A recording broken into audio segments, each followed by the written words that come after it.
Saudara-saudari, marilah kita mendengarkan renungan dengan judul Mengikuti Yesus, yang berdasarkan pada Injil Yohanes bab 19 ayat 26 dan 27. Ketika Yesus melihat ibunya dan murid yang dikasihinya di sampingnya, berkatalah ia kepada ibunya, "Ibu, inilah anakmu."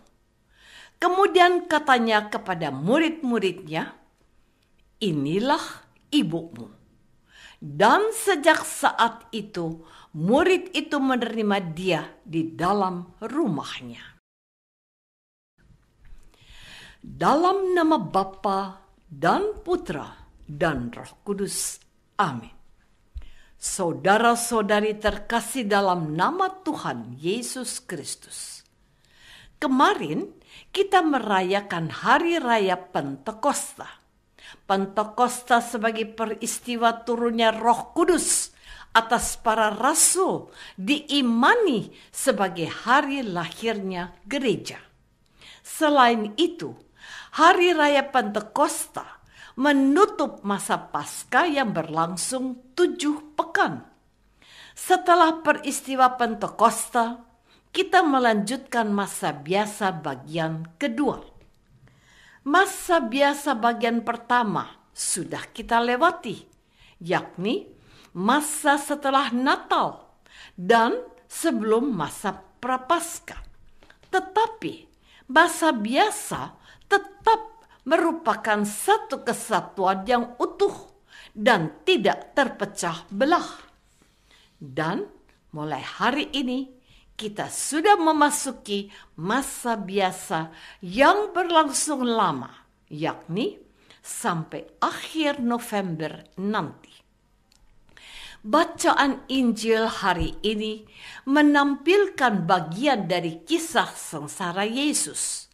Dikisahkan bahwa dekat salib Yesus berdiri ibunya dan saudara ibunya, Maria, istri Klopas, dan Maria Magdalena. Ketika Yesus melihat ibunya dan murid yang dikasihinya di sampingnya, berkatalah ia kepada ibunya, "Ibu, inilah anakmu." Kemudian katanya kepada murid-muridnya, "Inilah ibumu." Dan sejak saat itu, murid itu menerima dia di dalam rumahnya.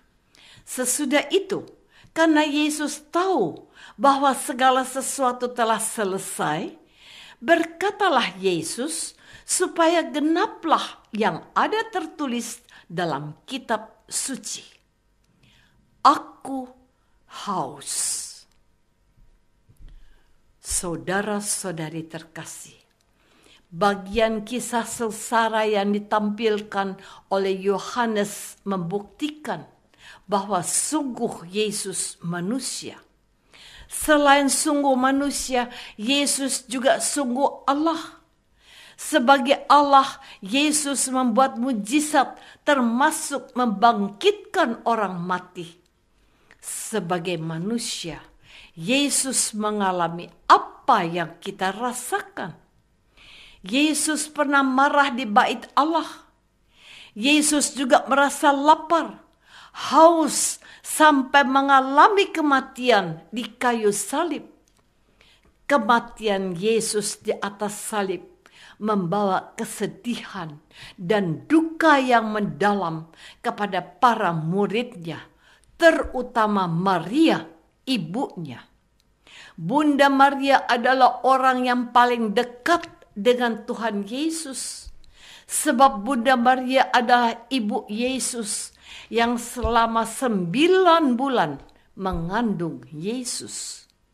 Bunda Maria juga mengalami banyak tantangan dari orang Israel yang hendak membunuh Yesus putranya, sama seperti ibu-ibu yang lain. Bunda Maria tidak dapat membendung kesedihan dan duka cita yang dia rasakan. Bunda Maria harus menerima kenyataan anaknya menderita dan wafat di salib meski tidak melakukan kejahatan atau dosa. Saudara-saudari terkasih, kesedihan besar dan bertubi-tubi yang dialami Bunda Maria membuat beliau mendapat gelar Santa Maria Berduka Cita. Gelar Santa Maria Berduka Cita diberikan kepada Bunda Maria dengan menitik beratkan pada duka cita dan sengsaranya. Menurut tradisi gereja, duka cita Maria meliputi 7 peristiwa, yakni pengungsian keluarga kudus ke Mesir, Yesus yang masih kanak-kanak yang hilang dan diketemukan di bait Allah, nubuat Simeon, Bunda Maria berjumpa dengan Yesus dalam perjalanannya menuju Kalvari. Bunda Maria berdiri dekat kayu salib ketika Yesus disalibkan. Bunda Maria memangku jenazah Yesus setelah ia diturunkan di kayu salib. Dan terakhir, ketika Yesus dimakamkan. Namun, setiap duka cita yang diterima oleh Bunda Maria selalu ia hadapi dengan kepercayaan yang penuh kepada Allah. Bunda Maria selalu menerima apa yang Allah kehendaki untuk terjadi dalam hidupnya dengan berkata, "Jadilah padaku menurut kehendakmu." Tetapi selain mengalami duka cita, Bunda Maria mengalami sukacita, sebab Bunda Maria sendiri melihat Yesus yang selalu berbuat baik dan melakukan banyak mujizat sehingga dielu-elukan dan menjadi idola banyak orang. Saudara-saudari terkasih, suka dan duka yang dialami oleh Bunda Maria adalah juga suka dan duka kita umat Kristiani. Oleh karena itu, pewartaan kita tidak bisa hanya diisi dengan hal-hal yang baik dan hal-hal yang menyenangkan saja. Kalau hidup kita hanya diisi dengan hal-hal yang baik dan menyenangkan, maka kita tidak berbeda dengan seorang anak kecil. Anak kecil hanya tahu semua hal baik dan indah.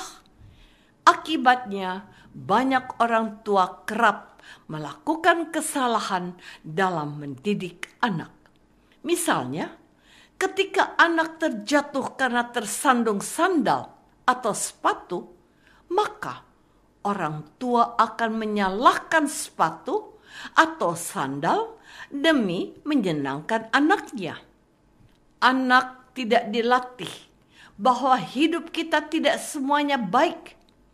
Sebaliknya, hidup kita diwarnai suka dan duka, seperti juga warna liturgi yang berbeda-beda. Ada saatnya kita harus menderita akibat dari perbuatan kita sendiri atau karena perbuatan orang lain.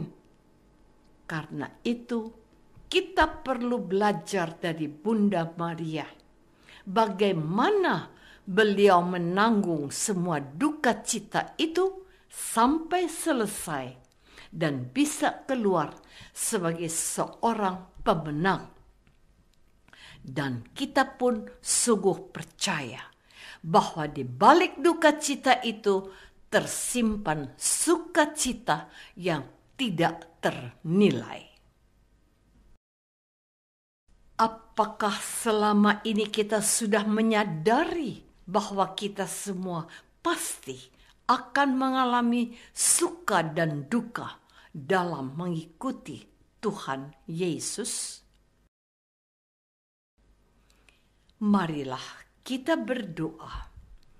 Tuhan Yesus Kristus, Engkau tidak menjanjikan kebahagiaan dan keselamatan tanpa duka cita dan pengorbanan besar seperti dialami Bunda Maria. Semoga kekuatan Roh Kudus-Mu mendorong kami supaya tidak takut mengalami duka cita. Sebab di balik duka cita tersimpan sukacita abadi. Doa ini kami persembahkan dalam nama Yesus, Tuhan dan pengantara kami. Amin.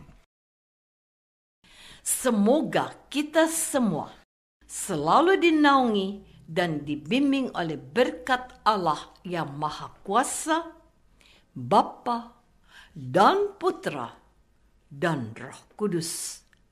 Amin.